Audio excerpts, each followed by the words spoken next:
नमस्ते। इस नए डीप डाइव में आप सभी का स्वागत है।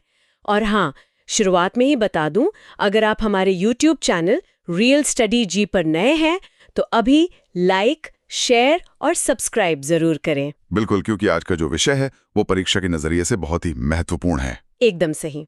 तो आज हम रियल स्टडी जी के कुछ बेहतरीन और परीक्षा उन्मुख शैक्षिक नोट्स का विश्लेषण करने वाले हैं।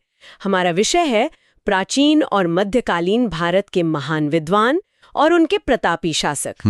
और अक्सर हम इतिहास को सिर्फ राजाओं और उनके युद्धों के चश्मे से देखते हैं ना। हाँ, मतलब हमें लगता है कि राजा का सबसे बड़ा हथियार उसकी तलवार या कोई विशाल सेना थी, लेकिन अगर मैं कहूँ कि किसी राजा का असली हथियार उसके सिंहासन के बगल में खड़ा वो इंसान था जिसके हाथ में सिर्फ एक कलम थी। ये काफी सटीक बात है, क्योंकि युद्ध और सेना किसी भी साम्राज्य की सीमाएं तो बढ़ा सकते हैं, लेकिन उस साम्राज्य की नीतियां और उसकी स्थिरता हमेशा उन विद्वानों ने तय की हैं जो दरबार में बैठे थे। बिल्कुल। और आज हमारा उद्देश्य सिर्फ इन राजाओं और दरबारियों की कोई लिस्ट रटना नहीं है। हम ये समझेंगे कि ये सत्ता और ज्ञान का रिश्ता काम कैसे करता था। हाँ, और साथ ही हम उन मेमोरी ट्रिक्स पर भी बात करेंगे जो इन नोट्स में दी गई हैं। ये ट्रिक्स यूपीएससी, एसएससी या स्टेट पीसीएस जैसी परीक्षाओं में मिलान करने वाले सवालों के लिए, मतलब मैचिंग वाले सवालों के लिए बहुत काम आती हैं। ठीक है, चलिए इसके हर पहलू को समझते हैं। शुरुआत करते हैं उन प्राचीन साम्राज्यों से जहां पहली बार सत्ता को एक आकार मिला, मौर्य वंश से। मौर्य साम्राज्य की बात हो तो दिमाग में सबसे पहला नाम चाणक्य का आता है, जिन्हें हम कौटिल्य भी कहते हैं। हाँ, सम्राट चंद्रगुप्त मौर्य का दरबार और उनका महान ग्रंथ अर्थशास्त्र। अगर हम इसे आज की भाषा में समझें तो मान लीजिए कि राजा और उसकी सेना एक कंप्यूटर का हार्डवेयर है। अच्छा, हार्डवेयर। हाँ, हार्डवेयर। लेकिन कौटिल्य का अर्थशास्त्र असल में वो ऑपरेटिंग सॉफ्टवेयर था जो पूरे सिस्टम को चला रहा था। बिना सॉफ्टवेयर के तो सबसे महंगा हार्डवेयर भी डब्बा ही है। सही कहा ना? बहुत ही शानदार उदाहरण है ये। लेकिन मैं इसमें एक बात जोड़ूंगा जी। अर्थशास्त्र सिर्फ कोई थ्योरी की किताब नहीं थी। तो फिर क्या था? ये एक बेहद प्रैक्टिकल मैनुअल था। इसमें सिर्फ ये नहीं लिखा था कि राजा को कैसा होना चाहिए, इसमें टैक्स सिस्टम कैसे काम करेगा, जासूसों का नेटवर्क कैसे बिछाना है, मतलब पड़ोसी राज्यों के साथ संधियां कब करनी है और कब उन्हें तोड़ना है, ये सब था। अरे वाह! मतलब चंद्रगुप्त के पास बाहुबल था, लेकिन उसे चलाने का जो पूरा एल्गोरिदम था वो कौटिल्य के पास था। बिल्कुल, एकदम सही। लेकिन जैसे हम आगे बढ़ते हैं गुप्त काल की तरफ, तो इन विद्वानों का रोल थोड़ा बदल जाता है। हाँ, मैंने नोट्स में देखा वहां पराक्रमी समुद्रगुप्त के दरबार में हरिशेन का जिक्र है। हाँ, हरिशेन और उनकी प्रयाग प्रशस्ति। अब यहाँ मुझे थोड़ा डाउट होता है। मतलब प्रशस्ति का तो शाब्दिक अर्थ ही होता है किसी की प्रशंसा या तारीफ करना। हाँ, बिल्कुल होता है। तो जब हम इसे पढ़ते हैं तो ऐसा लगता है जैसे ये सिर्फ कोई पीआर, मतलब पब्लिक रिलेशंस का काम हो। एक दरबारी अपने राजा की बस चापलूसी कर रहा है। क्या इतिहासकार सच में इसे गंभीरता से लेते हैं? देखिए, ऐसे एक बहुत ही महत्वपूर्ण सवाल उठता है।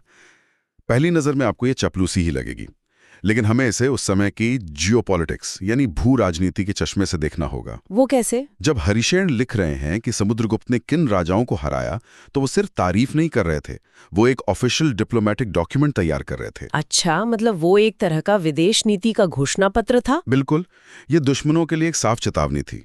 सोचिए, उस वक्त कोई न्यूज चैनल या इंटरनेट तो था नहीं, तो ऐसी प्रशस्तियां ही सत्ता का पूरा नैरेटिव सेट करती थी। ये नजरिया तो पूरी तस्वीरें बदल देता है।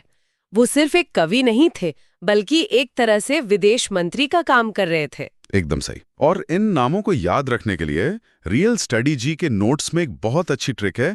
चांद का कौटिल्य, समुद्र में हरि, विक्रम का दास। अरे ये तो बहुत आसान है।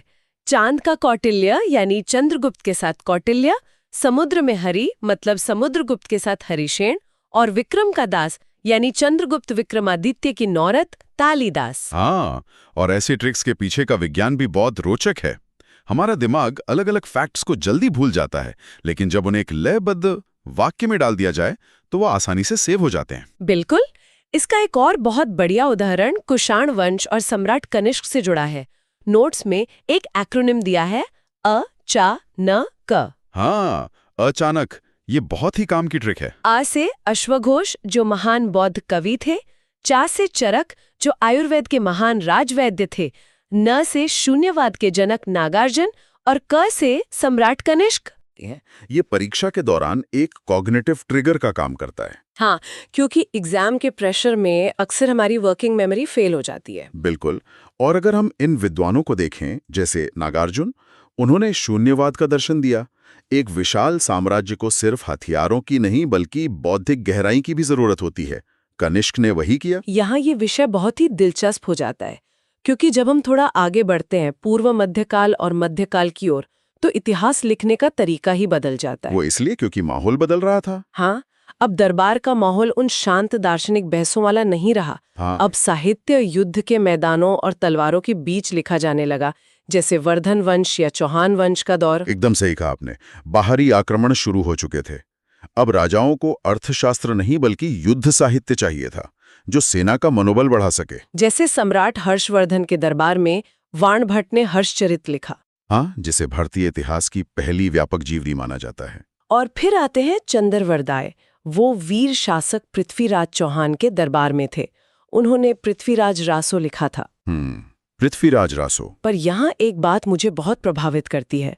चंद्रवरदाई सिर्फ एक दरबारी कवि नहीं थे, वो पृथ्वीराज चौहान के बचपन के मित्र भी थे। हाँ, वो उनके बहुत करीबी थे। तो एक इतिहासकार जो सिर्फ महल में सुरक्षित बैठकर लिख रहा है, और एक मित्र जो राजा के साथ युद्ध के मैदान में खड़ा है, इन दोनों के लिखने के तरीके में तो बहुत फर्क होता होगा ना? ये एक बहुत ही गहरा अवलोकन है आपका।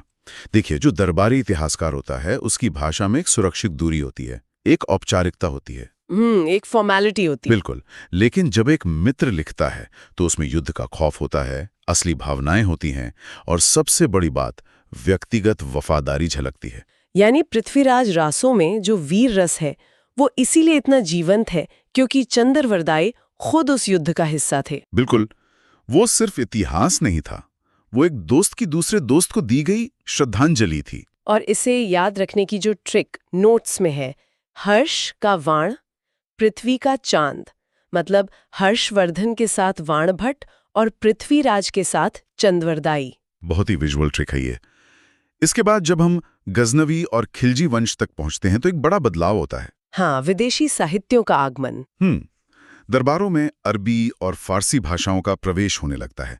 आक्रांता, महमूद गजनवी के साथ उत्वी जैसे दरबारी इतिहासकार आते हैं। और फिर एक बहुत ही मशहूर नाम आता है अलाउद्दीन खिलजी के दरबार में, अमीर खुसरो, जिन्हें तूतिए हिंद कहा जाता था। अमीर खुसरो के बिना मध्यकालीन इतिहास समझना लगभग नामुमकिन है। वो सिर्फ एक दरबारी नहीं थे, मैं कहूंगा वो एक सांस्कृतिक सिंथेसाइजर थे। सांस्कृतिक सिंथेसाइजर मतलब अलाउद्दीन खिलजी जैसे विदेशी मूल के सुल्तान को अगर भारत के इतनी विविध आबादी पर राज करना है तो सिर्फ सेना काफी नहीं थी। उन्हें कल्चरल एक्सेप्टेंस यानी सांस्कृतिक स्वीकृति चाहिए थी। अच्छा, तो उन्हें आम जनता से जुड़ने के लिए एक पुल की जरूरत थी। एकदम सही। और खुसरो ने वही पुल बनाया। उन्होंने फारसी के साथ साथ खड़ी बोली हिंदी का खुलकर इस्तेमाल किया। हाँ, उनकी पहेलियां और मुकरियां तो आज भी बहुत मशहूर है। बिल्कुल। उन्होंने भारतीय संगीत में सितार और तबले को निखारा।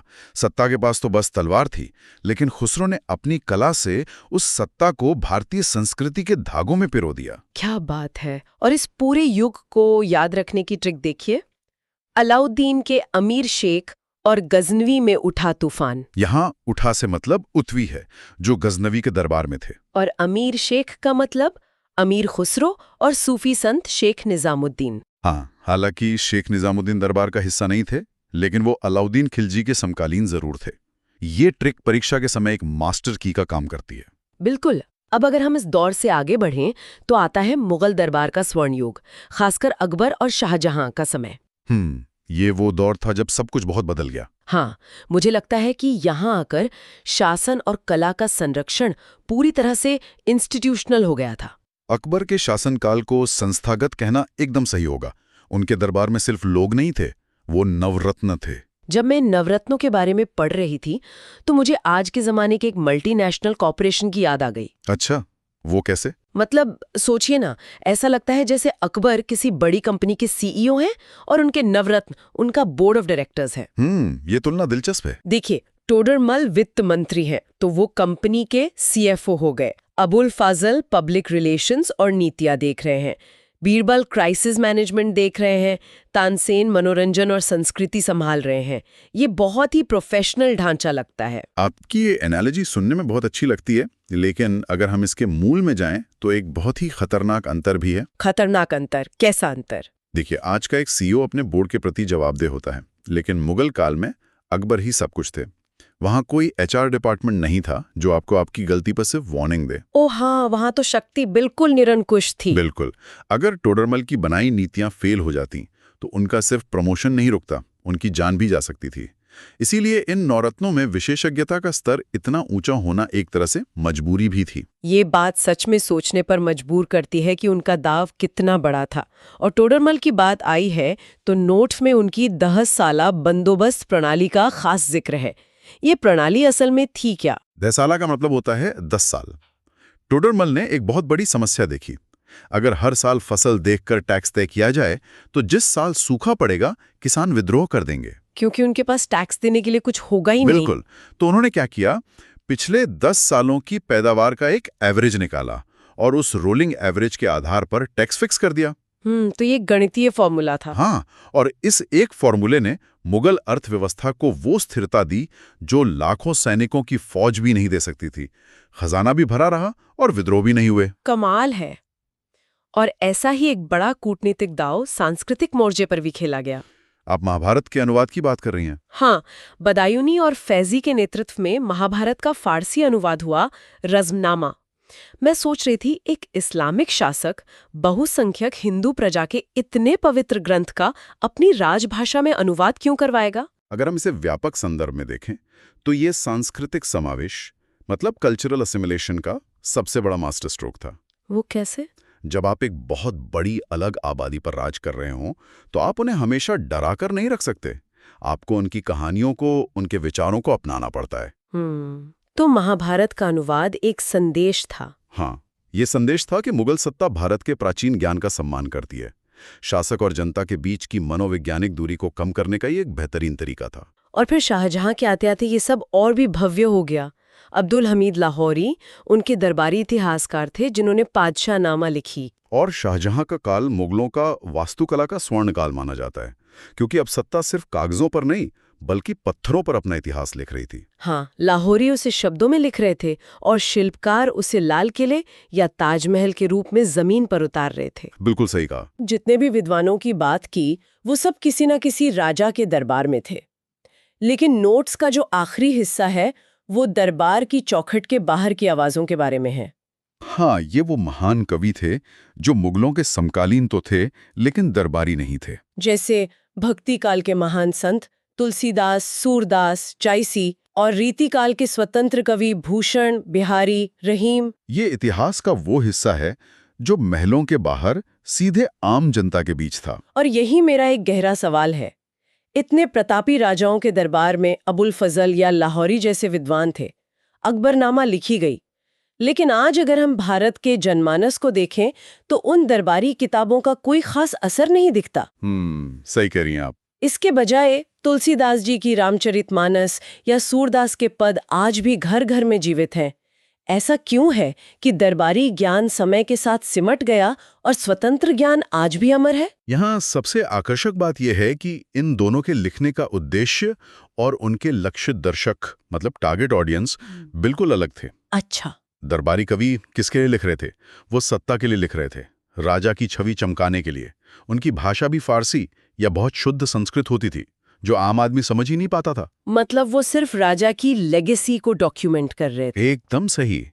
इसके विपरीत तुलसीदास या सूरदास सत्ता के लिए नहीं, समाज के लिए लिख रहे थे। उन्होंने अवधी और ब्रज जैसी आम लोगों की भाषा चुनी। हाँ, जो लोग आसानी से समझ सकें। उन्होंने दरबार की साजिशों की जगह लोगों के रोजमर्रा के दुख दर्द और उनकी आस्था को अपनी कविताओं में पिरोया।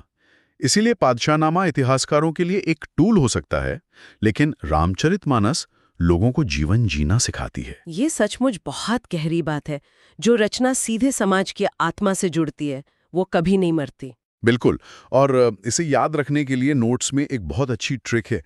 तुलसी, सूर और जायसी ने भूषण, बिहारी, रहीम के साथ मुगलों का काल देखा। ये ट्रिक साफ कर देती है कि ये कवि मुगल काल के समकालीन थे लेकिन उस व्यवस्था के गुलाम नहीं थे।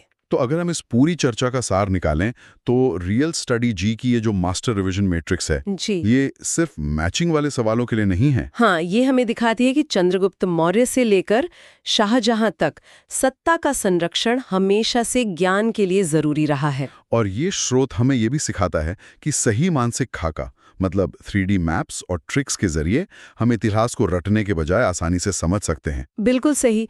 ज्ञान को प्राप्त करना और उसे याद रखना दोनों अलग-अलग कलाएं हैं।